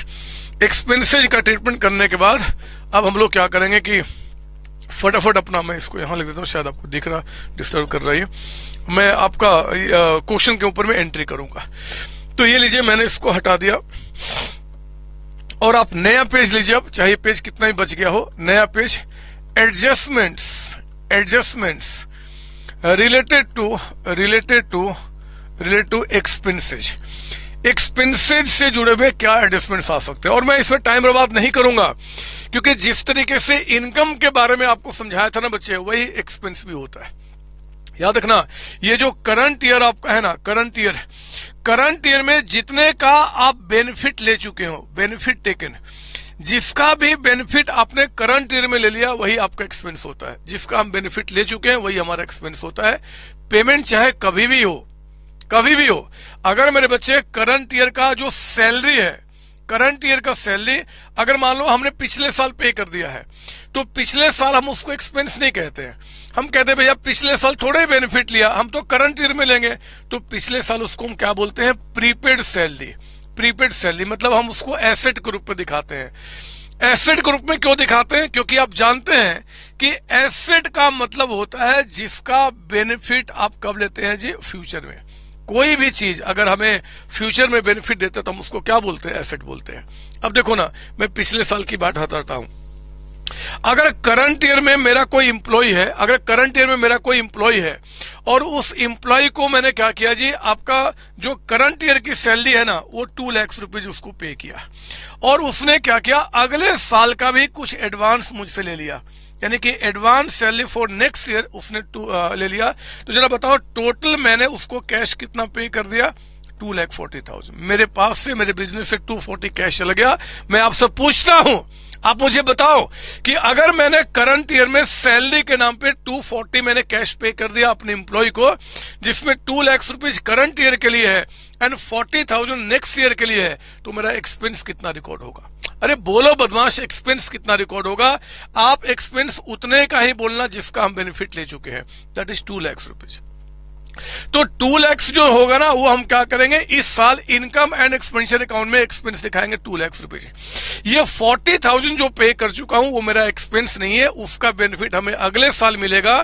तो यहां पे मैं क्या करूंगा, जो उसको एसेट के रूप में दिखाऊंगा बैलेंस शीट में, उसको क्या बोलूंगा, प्रीपेड सैलरी, क्योंकि जिसका भी बेनिफिट आपको फ्यूचर में मिलता है वो आपका एसेट होता है। तो हम लोग क्या करेंगे, उसको एसेट के रूप में यहां पर दिखाएंगे। कोई डाउट इसके अंदर में? नहीं सर। दूसरी बात, ये जो मैंने प्रीपेड सैलरी यहां पे एसेट के रूप में दिखाया है, ये यहां तो एसेट है, बट अगले साल क्या बन जाएगा, एक्सपेंस बन जाएगा। क्यों बन जाएगा? क्योंकि अगले साल हमने उस इंप्लॉय का बेनिफिट ले लिया, और अगर हमने बेनिफिट ले लिया मेरे बच्चे, तो इस साल के एंड में जो बैलेंस शीट बनेगा, अब ये एसेट्स नहीं दिखेगा। क्यों? क्या हो जाएगा, वो एक्सपेंस के रूप में दिखेगा। अब ये मत बोलो कि सर आप दोबारा समझाओ, ये 11वीं क्लास से पढ़ते आ रहे हो बदमाश, 11वीं क्लास से पढ़ते आ रहे हो, ठीक है ना। आज जो एसेट है वो हमेशा एसेट थोड़ी रहेगा, जैसे जैसे चीजों को हम यूज करते हो एक्सपेंस बन जाता है। याद करो बचपन में, या बचपन के अभी भी आपने डेप्रिसिएशन मशीन हमने परचेज किया 5 लाख का, तो हम देखते हैं कि भैया 5 लाख का बेनिफिट मिलेगा, हम उसको बैलेंस शीट में दिखाते हैं 5 लाख पे। एक साल में हमें लगता है कि हम 1 लाख की वैल्यू को यूज कर चुके हैं, तो एक साल के बाद हम इसमें से 1 लाख माइनस कर देते हैं, सिर्फ 4 लाख एसेट्स दिखाते हैं, और जो यूज कर लिया वो हमारा एक्सपेंस बन गया। कहां चला गया? आपके वो क्या बोलते हैं जी, इनकम एक्सपेंडिचर अकाउंट में। समझ लो ना, the same thing is there, है ना। आपने अगर बेनिफिट ले लिया है तो आपका एक्सपेंस होता है। इट डज नॉट मैटर कि whether payment has been made और not, whether payment has been made और नॉट, आपने पेमेंट किया है या फिर नहीं किया, फर्क नहीं पड़ता मेरे बच्चे। एक्सपेंस का मतलब बस सिंपली बेनिफिट लेना होता है। Sir whether payment has been made और नॉट, अरे बदमाश क्या पूछ रहे हो, ये लो बदमाश, ये देखो आपका फर्स्ट 2000 आपका मान लो 22 से लेकर ईयर ठीक से लेते हैं, 1 अप्रैल मान लो आपका 1 अप्रैल 2022 से लेकर 31 मार्च 2023, मान लो ये करंट ईयर है। अरे मान लो करंट ईयर है, कुछ भी हो सकता है, 22, 23, 23, 24 कुछ भी हो सकता है, मान लो ये करंट ईयर है। मेरे पास जो एम्प्लॉय काम कर रहे थे, मैंने पूरे साल काम लिया, उनको जो मैंने पे कर दिया इस साल के बीच में, वो मान लो 6 लाख रुपए का 6 लाख पेमेंट कर दिया। कुछ लोगों का अभी पेमेंट करना आउटस्टैंडिंग है, वो मान लो 1 लाख रुपीज आपका 6 लाख पे कर दिया, 1 लाख पे करना बकाया है, उनको मैं अगले 3-4 दिनों में पे कर दूंगा। बताओ अब हमारा एक्सपेंस कितना, 7 लाख। बोलो कितना, 7 लाख। पे किया चाहे पे नहीं किया फर्क नहीं पड़ता, एक्सपेंस का मतलब बेनिफिट लेना होता है। जिनका भी बेनिफिट मैंने करंट में लिया वो हमारा एक्सपेंस हो चुका है, यानी कि 7 लाख में एक्सपेंस दिखाऊंगा। इन 7 लाख में से जितना मैं पे कर चुका हूं वो तो मेरे कैश में से माइनस हो चुका होगा, जो पे करना है दैट बिकम्स योर लायबिलिटी, है ना। अब मैं ज्यादा समय बर्बाद नहीं करूंगा, मैं इसमें कुछ केसेज करा देता हूं और फिर काम खत्म करता हूं। आइए केस नंबर 1, ये लीजिए रिसीट्स एंड पेमेंट अकाउंट, मैं लिख देता हूं फॉर द ईयर मान लो एंडेड ऑन 31 मार्च 2023, मान लो यहां पे ईयर एंड हो रहा है, ठीक है ना। और मैं एक्सपेंस की बात कर रहा हूं तो नो डाउट की पेमेंट साइड की बात करूंगा, सॉरी ये रिसीट साइड होता है, ये रहा हमारा पेमेंट साइड। पेमेंट साइड में कहता है जी बाय मान लो आपका क्या सैलरी रेंट कुछ भी कह सकता है, और ये 2 लाख रुपीज का अमाउंट आपका। यहां नीचे में कहता है मेरे बच्चे 31 मार्च 2022 एंड 31 मार्च 2023, मतलब करंट ईयर पिछला साल। ये कहता है कि आउटस्टैंडिंग रेंट यहां पे 60,000 है और यहां पे 90,000 है। फिर कहता है प्रीपेड रेंट, रही होगी कई सारी प्रॉपर्टी जो हमने किराए पे लिया है, किसी का पेमेंट बकाया होता है बाद में पे करता हूं, किसी का एडवांस में पे करता हूं, क्या फर्क पड़ता है, 35,000। अच्छा सैलरी लिखा है ना बच्चे, माफ कीजिए, ये रहा आउटस्टैंडिंग सैलरी, ठीक है सैलरी लिखा था, जो भी नाम हो, और यहाँ पे प्रीपेड सैलरी, कुछ सैलरी एम्प्लॉय का पे करना बकाया है, कुछ का हमने एडवांस ले लिया है, तो 35 और यहाँ पे कहता है कि 28,000। प्लीज कॉपी कीजिए, बोलता बताओ क्या ट्रीटमेंट करोगे, क्या ट्रीटमेंट करोगे। तो फिर बच्चे सॉल्यूशन में एक तो आपका यहाँ पे इनकम एंड एक्सपेंडिचर अकाउंट आप जब बनाओगे 22-23 का, तो एक तो इसमें बताना है जी कि आपका करंट ईयर का सैलरी कितना है। यहां पे मेरे बच्चे याद रखना, जो करंट ईयर का जिसका बेनिफिट ले लिया करंट ईयर में, पेमेंट से मतलब नहीं है। जो बैलेंस शीट आप बनाएंगे एज ऑन 31 मार्च 2022 को, यानी कि जो हमारा ओपनिंग बैलेंस शीट बनेगा, और एक बैलेंस शीट आपका यहाँ पे एज ऑन 31 मार्च 2023, यानी कि जो आपका एंड का बैलेंस शीट बनेगा, इनके आइटम्स की बात कर लेते हैं। सुनो ना, सैलरी आउटस्टैंडिंग है, एक्सपेंस पे करना बकाया होता है, दैट्स योर लायबिलिटी। ऑब्लिगेशन है बदमाश, पे करना ऑब्लिगेशन है, तो ऑब्लिगेशन लायबिलिटी यहां लिखिए, ओपनिंग आउटस्टैंडिंग सैलरी है ना 60,000। मतलब पिछले साल हम लोगों ने काम ले लिया था एम्प्लॉय से, अभी पे नहीं किया था, तो पिछले साल का एक्सपेंस था और लायबिलिटी था। जो एंड में जो आपका है उसको यहां लिखिए, एंड में कहता है कि जो आउटस्टैंडिंग सैलरी है वो 90,000, मतलब कि जिनसे करंट ईयर में काम लिया अभी पे करना बकाया है, तो इस बार का एक्सपेंस हुआ और दूसरा भी पे करना बकाया। प्रीपेड एडवांस में पे किया था पिछले साल, तो अगर एडवांस में पिछले साल पे किया था तो पिछले साल एक्सपेंस थोड़ी था, एसेट्स है, क्योंकि बेनिफिट हम करंट ईयर में लेंगे। और इस साल के एंड में कहता है प्रीपेड सैलरी, यानी कि इस साल हमने पे किया है वो कितना मेरे बच्चे 28,000 फॉर द नेक्स्ट ईयर आपका, मतलब जो पे किया उसमें ये मिला हुआ है। ठीक वैसे जैसे एक्सपेंस का होता था। अब हमें निकालना है कि salary for the current year कितना है, वो वर्किंग नोट्स नंबर 1 आप लिखो ना यहाँ पे, सैलरी एज एक्सपेंस आपका फॉर करंट ईयर कितना होगा, ठीक है ना। सुनो ध्यान से, मुझे बताइए जरा कि सैलरी आपने जो पे किया है पेड ड्यूरिंग द ईयर, मतलब जो आपने इस बार पे किया है पे ड्यूरिंग द ईयर, वो कितना है जी 2 लाख रुपए। हमें इस 2 लाख में से वो निकालना है जो करंट ईयर का है ना बच्चे। अब सुनो मेरी बात, ध्यान सुनो। जो पिछले साल आउटस्टैंडिंग था, बताओ एक्सपेंस कब का था? पिछले साल का। ये पिछले साल का एक्सपेंस रहा होगा, पिछले साल हमने एक्सपेंस दिखाया होगा, पे नहीं किया तो लायबिलिटी के रूप में है। अब कुछ ना बताया तो क्या मानते हैं? एम्प्लॉय को ये सैलरी हमने इस पर पे कर दिया होगा, यानी कि 60,000 इसके अंदर मिला हुआ है जो करंट ईयर का नहीं है। लेस कीजिए आप यहां पे आउटस्टैंडिंग सैलरी आपका ओपनिंग वाला, रटना नहीं है, समझना इस बात को। ठीक वैसे ही जैसे इनकम पे हमने काम किया था वही काम है बच्चे। अब इतना समय क्या बर्बाद करूं, है ना। ये देख रहे हो आप यहाँ पे, मैं डायग्राम से बता दूं क्या। ये हमारा ओपनिंग है, यानी कि 31 मार्च आपका 22, और ये आपका करंट ईयर 31 मार्च 23। यहां कहता है कि आउटस्टैंडिंग सैलरी 60,000 है, और यहां पे कहता है कि आउटस्टैंडिंग सैलरी एंड में आपका कहता है कि 90,000 है, 90। जो प्रीपेड सैलरी है, प्रीपेड सैलरी ये कहता है कि आपका 35,000 है, और यहां पे आपका प्रीपेड सैलरी कहता है एंड में आपका 28,000, ठीक है ना। और हमने कहता है कि जो हमने पेड ड्यूरिंग द ईयर है, हमने पेड जो यानी कि paid during the year in cash, हमने कैश टोटल कितना पे किया जी सैलरी के नाम पे 2 लाख रुपए का अमाउंट, ठीक है ना। अब सुनो मेरी बात ध्यान से, ऐसा आप जानते हैं मैं अननेसेसरी टाइम में बात कर रहा हूं, बट फिर भी सुन लीजिए मेरे बच्चे। जो पिछले साल के एंड में आउटस्टैंडिंग है वो उसका बेनिफिट कब लिया होगा? पिछले साल। उन एम्प्लॉय से पिछले साल काम किया था, पिछले साल एक्सपेंस माना होगा, लेकिन इस पर पेमेंट पिछले साल पेमेंट नहीं किया। तो क्योंकि एक्सपेंस हम पिछली बार मान चुके तो दोबारा थोड़े मानेंगे, एक ही साल तो एक्सपेंस मानेंगे जिस साल पेमेंट किया, माफ कीजिए जिस साल बेनिफिट लिया। तो पिछले साल बेनिफिट ले चुका, एक्सपेंस हो चुका है। क्योंकि मेरे बच्चे जो आउटस्टैंडिंग है वो इस बार पे हुआ होगा, इस 2 लाख से मिला है, हटा दो, वो इस बार का एक्सपेंस नहीं है।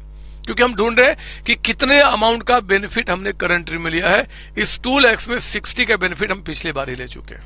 नाउ साल के स्टार्टिंग में प्रीपेड का मतलब कि पिछले साल हमने पे किया था, पिछले साल पे किया था, बट पिछले साल बेनिफिट नहीं लिया था। हम उनसे बेनिफिट कब लेंगे? इस साल लेंगे। तो मेरे बच्चे पिछले साल पे किया था, पिछले साल कैश गया था, बट पिछले साल हम उसको क्या किए थे? एसेट के रूप में दिखाए थे, एसेट के रूप में। वो कब एक्सपेंस माना जाएगा? इस साल। तो जब हम करंट ईयर का निकाल रहे हैं तो हमें ऐड करना पड़ेगा कौन सा जी? प्रीपेड सैलरी, प्रीपेड सैलरी का आपका यहाँ पे ओपनिंग बैलेंस, ओपनिंग बैलेंस बताइए कितना आपका? 35,000, 35,000 रुपए का अमाउंट। कोई डाउट इसके अंदर में? नहीं सर। साल के एंड में जो आपका आउटस्टैंडिंग है, साल के एंड में जो आउटस्टैंडिंग है, बताओ इसका बेनिफिट कब लिया? करंट ईयर में। करंट ईयर में क्या पे किया? नहीं पे किया। तो मेरे बच्चे नहीं पे किया यानी कि वो इसमें नहीं मिला हुआ, बट इस बार का एक्सपेंस है, हमने बेनिफिट लिया है, तो हम क्या करेंगे? ऐड कर देंगे। रटो मत, समझो ना कि आउटस्टैंडिंग सैलरी जो आपका एंड में है, यानी कि ये वो अमाउंट है जिसका बेनिफिट तो हमने करंट ईयर में लिया है मेरे बच्चे, बट पेमेंट नहीं किया, तो वो भी हमारा एक्सपेंस ऐड कर दो। और प्रीपेड सैलरी एंड का मतलब कि जितना हमने इस बार पे किया उसमें 28 हमने पे किया फॉर द नेक्स्ट ईयर, वो हमारा इस बार का एक्सपेंस नहीं है। क्योंकि करंट ईयर में पे किया है वो इसके अंदर मिला हुआ है, बट इस बार का एक्सपेंस नहीं है, हटा दो। Less prepaid salary. मुझे याद है बचपन में जब मैं छोटा बच्चा होता था, और शायद आप भी इसको रखते थे कि ओपनिंग वाले को प्लस करना है, क्लोजिंग वाले को माइनस करना है। That is not good for you at this level. आपका हम क्या करेंगे जी? हमेशा समझने की बात करेंगे, समझ के चीजें करेंगे तो एग्जाम में थोड़ी फिर कोई दिक्कत होने वाला है। बताइए कितना? तो 2 लाख में 60,000 को हटा दीजिए, प्लस 35,000 प्लस आपका 90,000 माइनस आपका 28,000, ये आ गया 2,37,000। कुछ कैलकुलेशन गलती किया होगा, ऐसा होगा नहीं तो सुधार लेना। आप डाउट सेशन टाइम पे मत बोलना कि सर कैलकुलेशन आपने गलती की, आप सुधार लेना। जो salary for the current year है वो आपका 237। हमेशा एक आदत डालो पहले बैलेंस शीट में आइटम लिखने का, उसके बाद यहाँ पे इस चैप्टर में खासकर आपको ज्यादा इसका फायदा मिलेगा, है ना। प्लीज कॉपी कीजिए। और मैं देखता हूं कि कोई ऐसा चीज है क्या जो मुझे आपको समझाना चाहिए। एक एडजस्टमेंट और मैं आपको लाइफ मेंबरशिप के ऊपर में समझाना चाहता हूं आज ही, है ना। तो एक एडजस्टमेंट और जो बच्चे अक्सर नहीं जानते हैं तो मैं वो आपको समझाऊंगा, आप पहले इसकी कॉपी कर लीजिए।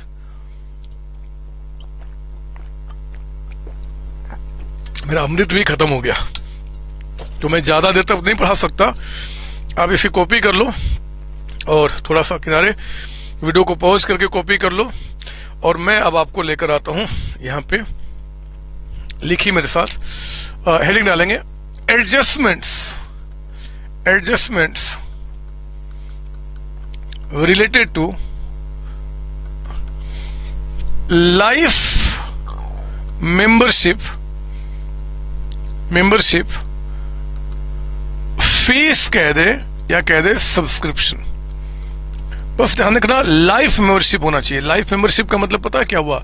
पूरे लाइफ का, यानी कि जो भी आपका मेंबर है उसने पूरे लाइफ पीरियड का क्या क्या आपको ये सब्सक्रिप्शन पे कर दिया। तो हम क्या ट्रीटमेंट करेंगे? केस नंबर 1 आप लिखिए यहाँ पे। ये रहा रिसीट्स एंड पेमेंट अकाउंट, ये मैं आपको दिखा रहा हूं 22-23 का, ठीक है ना। और ये एनपीओ क्योंकि रिसीव करता है तो रिसीट साइड में यहां कहता है आपका लाइफ मेंबरशिप आपका शॉर्ट फीस लिख देता हूं, फीस भी कह सकता है सब्सक्रिप्शन भी, और ये कहता है कि 6 लाख रुपए आपका 6 लाख रुपए। आप लिखेंगे यहाँ पे सॉल्यूशन के अंदर में छोटा सा बनाओ मेरे साथ यहाँ पे इनकम एंड एक्सपेंडिचर अकाउंट। छोटा सा बनाइए, एक एक आइटम लिखने लायक, बस इससे ज्यादा नहीं। और छोटा सा बनाएंगे balance sheet as on 31 March 2023, ठीक है ना। ये देखिए आप यहाँ पे, अब ध्यान से मेरी बात सुनेंगे मेरे बच्चे। लाइफ मेंबरशिप फीस का मतलब क्या होता है कि वो जो मेंबर है ना उसने पूरे लाइफ का पेमेंट आपको एक बार में कर दिया, पूरे लाइफ का पेमेंट। मतलब कि आपने कोई स्कीम निकाला होगा कि हर एक साल पे करने के बाद आप चाहो तो इकट्ठा पे कर सकते हो, एक अमाउंट फिक्स किया है और अमाउंट कितना आपको मिला है 6 लाख का। तो अगर क्वेश्चन में एडजस्टमेंट्स कुछ भी नहीं है, आपको लाइफ मेंबरशिप जो फीस होता है अगर कोई एडजस्टमेंट नहीं है तो आपको बैलेंस शीट में क्या करना है? कैपिटलाइज करना है। यानी कि लाइफ मेंबरशिप फीस आपका जो अमाउंट होगा वो 6 लाख आप यानी या तो यहां दिखाइए, रिपीट करो, या तो यहां सेपरेटली दिखा दो या कैपिटल फंड में क्या करो उसको ऐड कर दो, है ना। अगर कुछ ना बताया तो, अगर there is no any further adjustment or information related to life membership fee, what will do, will put that life membership fees either in the balance sheet or we can add that amount directly to the capital fund. Both have the same meaning आपका। यहाँ पे अलग से दिखाना या फिर capital में add करना, अल्टीमेटली क्या उसको बैलेंस शीट में दिखाएंगे, यहाँ पे कोई ट्रीटमेंट नहीं जाएगा। अगर कुछ नहीं बोलता है तो, ठीक है ना, तो आप यहाँ पे कॉपी कर लीजिए केस नंबर 1।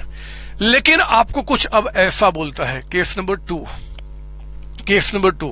वो कहता है कि रिसीट्स एंड पेमेंट अकाउंट आपका 22-23 का है यहाँ पे, और इस रिसीट्स एंड पेमेंट अकाउंट में कहता है मेरे बच्चे आपका यहाँ पे टू लाइफ मेंबरशिप फीस, और ये कहता है मान लो आपका 6 लाख रुपए का अमाउंट है, और एडजस्टमेंट बोलता है इसको। Adjustment number 1, assume life of member 20 years for the purpose of allocation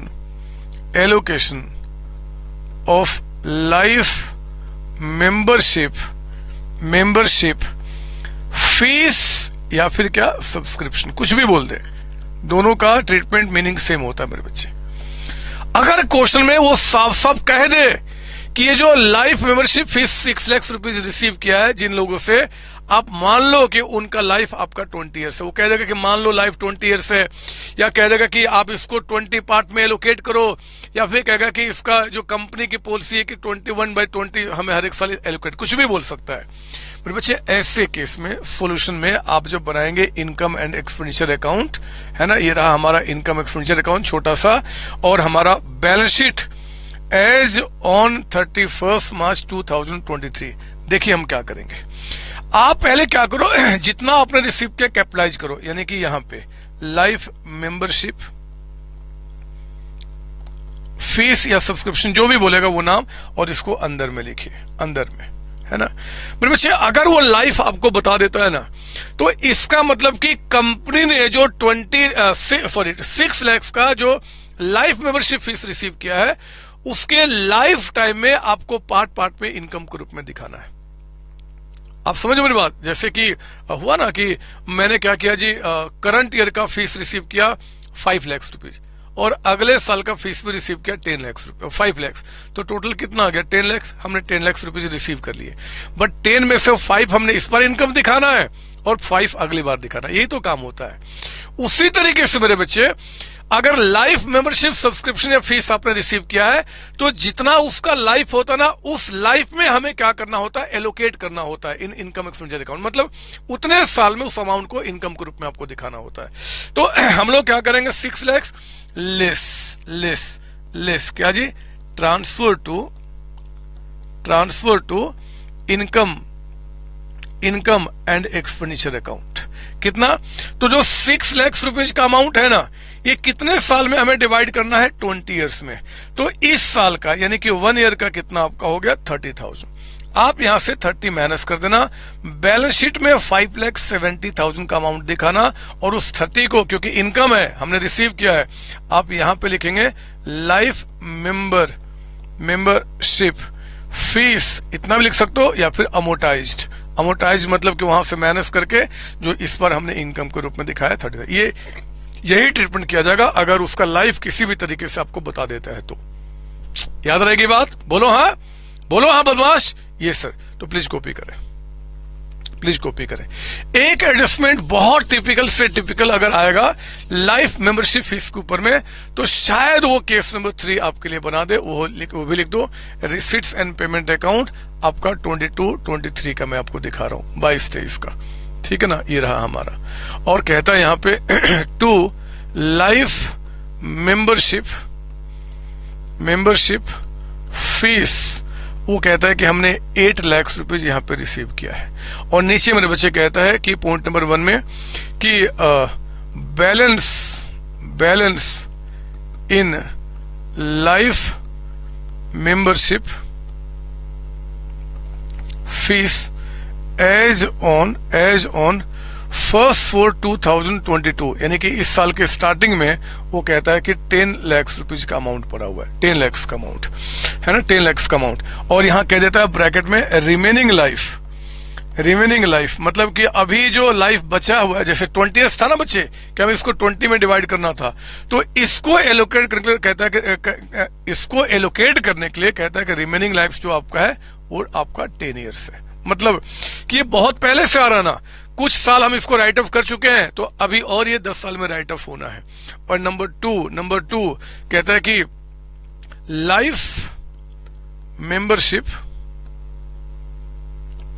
fees received during the year to be allocated in 16 years. इसका लाइफ कितना है जी, इसका आपका 16 साल। आपको सब कुछ बताएगा, आपको बिल्कुल परेशान नहीं, बस ये चीज आपको पता होना चाहिए क्या काम कर रहे हैं। अब देखो मैं इसका ट्रीटमेंट क्या करूंगा, इसको मैं हटा देता हूं और फिर अब इसको खत्म करता हूं और क्लास को भी खत्म करूंगा। सॉल्यूशन में आप आइए। एक तो आपका income expenditure account current year का है ना, 23 का ये रहा आपका, जिसमें कि हमें इनकम दिखाना है। क्योंकि मेरे बच्चे ओपनिंग बैलेंस शीट बता रहा बैलेंस, तो बैलेंस शीट जो आपने बनाया होगा एज ऑन 1/4/2022, यानी कि पिछले साल का बैलेंस शीट, उस पिछले साल के बैलेंस शीट में आपका 10 लाख का अमाउंट रहा होगा। यानी कि लाइफ मेंबरशिप फीस जो पिछले साल से आ रहा है वो 10 लाख रुपीज। याद रखना, पिछले साल का राइट ऑफ करने के बाद this is the opening balance. ये ओपनिंग बैलेंस है, मतलब पिछले साल सब कुछ हो जाने के बाद। अब बैलेंस शीट जो आप बनाएंगे यहाँ पे एज ऑन 31 मार्च 2023, मतलब इस साल के एंड में, उस बैलेंस शीट में क्या करेंगे ये देखिए। पहले से जो है उसको पहले यहां लिखो, लाइफ मेंबरशिप फीस कितना पहले से 10 लाख, ओपनिंग बैलेंस यहां पे आ गया।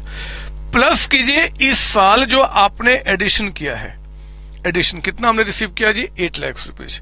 तो 8 लाख इसी में ना कैपिटलाइज करेंगे जी हम, 18 लाख हो गया। अब इस 18 लाख में से अब क्या बोलेंगे, लेस और रिटर्न ऑफ कह दो, अमोर्टाइज कह दो, आपकी मर्जी। कितना, ये देखो आप, जो 10 लाख आपके पास पहले से आ रहा है उसकी लाइफ कितनी बची है, 10 ईयर्स। तो 10 लाख को आप यहां से 10 से डिवाइड कीजिए और उसका 1 साल जो करंट ईयर का है, 1 साल ही तो है करंट ईयर का जिसमें राइट ऑफ करना है, और प्लस ये जो आपका 8 लाख रुपीज का हमने रिसीविंग किया करंट ईयर में, आप मुझे बताओ इस 8 लाख का लाइफ कितना बता रहा है आपको यहाँ पे, 16 ईयर्स। तो इसको 16 से डिवाइड कीजिए एंड करंट ईयर का यानी कि 1 साल का, बताओ कितना निकल के आ गया। अभी बड़े बड़े क्वेश्चन में भी सब पॉइंट्स देखेंगे हम लोग। 1 लाख यहाँ पे हो गया और 8 लाख को 16 से डिवाइड किया यानी कि 150 का अमाउंट आपका, तो 1,50,000 रुपए ये आपको माइनस करना है। 1,50,000 ये कितना हो गया, 16,50,000। और जितना अमोर्टाइज किया मेरे बच्चे उसको लो, हाँ बनाया तो है। हम लोग क्या करेंगे, लाइफ मेंबरशिप फीस अमोर्टाइज्ड कितना निकल के आ गया आपका, 1,50,000 150। आप यहाँ पे रिटर्न ऑफ भी लिख सकते हो, या बहुत अच्छा वर्ड क्या हमने दिया था वही लिखो आप, ताकि बार बार चेंज ना हो। ये 10 लाख का अमाउंट था क्या जी, इसमें less transfer to income and ex, दोनों में से कोई वर्ड में दिक्कत नहीं है, आपकी मर्जी। ये ज्यादा अच्छा है क्योंकि इससे क्लैरिटी आएगी रिवीजन के टाइम पे भी, एग्जामिनर को भी। This is the way to solve the question. अगर एग्जाम में ये एमसीक्यू में आ जाए या 1 मार्क में, तो पूछेगा बताओ how much amount will be shown in the income expenditure account as income during the year, तो आपको 150 में टिक मार्क करना। What will be the balance of life membership fees in the closing balance sheet, तो क्या बोलेंगे 1650 का amount. And how much will be in the opening balance sheet, तो 10 लाख का amount. That's it and that's it. अब मेरे बच्चे अगली क्लास से will enter into the practice question and will try to solve each and every question, whatever the question will come in exam, you are going to solve it very easily. मतलब literally बच्चे जो होते हैं इस chapter में परेशान होते हैं, आई विल मेक श्योर कि आप इस चैप्टर को एंजॉय करेंगे till the end. All the best, thank you, and आप सबको बहुत सारा प्यार बच्चे, थैंक यू। अभी बुक के किसी क्वेश्चन को ट्राई नहीं करना, अगली क्लास के बाद हम देखेंगे, जो होमवर्क दूंगा वही ट्राई करना है। अभी तक के सारे कॉन्सेप्ट को पढ़ के अगली क्लास में आना है। थैंक यू बच्चों, थैंक यू जी। कई सारे बच्चे मुझसे पूछते हैं कि सर आप 11 12 क्लास को क्यों पढ़ा रहे हो, और वो भी फ्री ऑफ कॉस्ट, रीजन क्या है। मेरे बच्चे मैं सच्चाई बता रहा हूं, इसमें जितना फायदा आपका है ना, उससे उतना एटलीस्ट उतना फायदा मेरा भी है। मैंने सीए की, ये मेरी बुक्स है, ये सीए फाउंडेशन की बुक है, ये सीए इंटर ग्रुप 1 की बुक है, और ये हमारे सीए इंटर ग्रुप 2 की बुक है। ये सारी बुक्स मैंने अपने बच्चों के लिए लिखा हुआ है। यही नहीं, हमारे ये सीएमए की बुक है, ये हमारे सीएमए के अंदर में सीएमए फाउंडेशन, ये मेरा सीएमए इंटर ग्रुप 1 की बुक मैंने आपके लिए लिखा हुआ है, ये सीएमए इंटर ग्रुप 2 की बुक मैंने आपके लिए लिखा हुआ है, और ये सीएमए फाइनल की बुक मैंने आपके लिए लिखा हुआ है। इसी तरीके से सीएस की मेरी बुक है, मेरे बीकॉम की बुक्स है। मैंने सबके लिए बुक तैयार किया है मेरे बच्चे, और उनको मैं पढ़ा रहा हूँ, और बहुत बेहतर तरीके से हजारों बच्चे आपके ऑल ओवर इंडिया में हर एक साल मुझसे पढ़ते हैं। 11 12 क्लास आपको फ्री करने का जो मेरा मेन रीजन है, वो रियली बता रहा हूँ, सिर्फ मेरा स्वार्थ है। ये देख रहे हो आप, ये ऐसी बुक्स है ना बच्चे, और भी बुक्स है, मैं कितना उठाता। ये जो बुक्स मैंने लिखी हुई हैं, जब मैं इनसे अपने बच्चों को पढ़ाता हूँ, मैं देखता हूँ कि कई सारे बच्चे जिन्होंने 11 क्लास 12 क्लास में ठीक से नहीं पढ़ा, चाहे वो फाइनेंशियली वीक बच्चे थे, चाहे वो आपका जहाँ पे रहते थे वहाँ पे बेटर जो आपका एजुकेशन होना चाहिए वो अवेलेबल नहीं है, और इसके चलते वो आपके परेशान हो जाते थे। उनको डर लगता था कि यार संतोष सर तो बहुत दूर बैठे हैं, और उनसे अगर वो सामने ना हो तो फिर कैसे मैं इंटरेक्ट करूँगा, कैसे मैं डाउट पूछूंगा। इन्हीं चीज़ों से, इन्हीं डर को ख़त्म करने के लिए मेरे बच्चे मैंने क्या किया, आपको 11 क्लास 12 क्लास कंप्लीट फ्री किया है। आप पढ़ो ना, और पढ़ के देखो जरा कौन सा डाउट आपको उठता है, कौन से आपको ऐसा है जो आपको परेशान करता है।